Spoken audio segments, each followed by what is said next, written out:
The migration of manufacturing from the U.S. to Mexico primarily stems from the significant wage disparity between American and Mexican workers.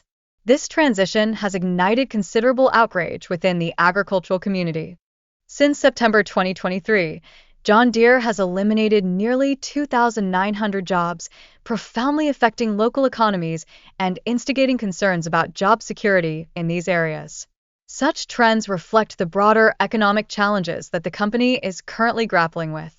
John Deere's implementation of software locks on machinery hinders farmers' ability to perform self-repairs, compelling them to depend on authorized dealers. This development raises significant ethical concerns and imposes financial burdens on farmers. The relocation of John Deere's manufacturing to Mexico has prompted political repercussions, including threats of heavy tariffs that could substantially elevate equipment costs for farmers. This scenario underscores the complex relationship between agricultural reliance and political maneuvering. Former President Trump's emphasis on supporting American jobs highlights the potential economic consequences for John Deere, which may find it challenging to compete if tariffs are enforced on its products. This situation illustrates the intricate balance between economic needs and political pressures. Concerns regarding the right to repair have been raised by Senator Elizabeth Warren, emphasizing the frustrations of farmers who feel constrained by corporate policies that limit their ability to manage equipment. This reflects a broader sense of vulnerability among the farming community. Farmers are increasingly discontented with John Deere's policies that restrict access to essential repair tools and information, complicating the maintenance of their machinery. This has led to considerable financial strains on their operations. The movement has incited legal actions as farmers push for new legislation that safeguards their right to repair. Some have even taken drastic measures, resorting to hacking their machinery in an effort to regain control of maintenance. States like Colorado are implementing right-to-repair laws to dismantle the barriers erected by manufacturers, ensuring that farmers receive the necessary tools and information for maintenance.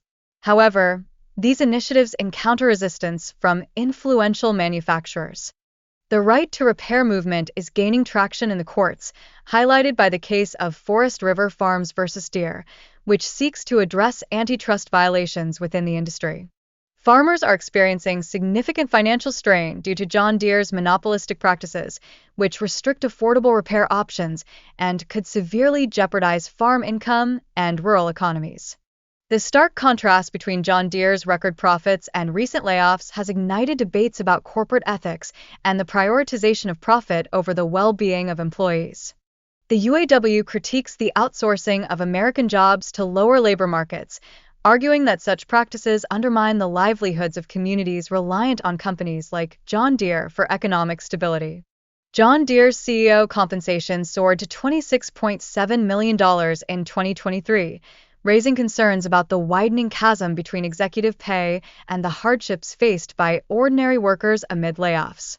The company's prioritization of stock buybacks over investing in its workforce raises critical questions about long-term sustainability, jeopardizing operational effectiveness and eroding employee trust in corporate leadership.